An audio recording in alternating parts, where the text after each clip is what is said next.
Mamudov ko'chasi. Zapchas bozor. Mana üstüleri açıp taşıp ketgenge daярдап атат. İçindegiler жыйнап кетип атышат.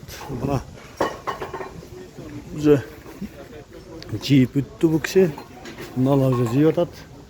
Жыйып атасыздарбы? Жыйнап атасыздарбы?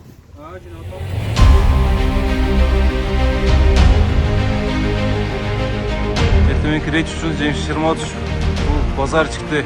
Тосмосун алып салуу жана өздөрүнүн жылдыруу боюнча тапшырма берген. Ошол иш жүрүп жатат азыр.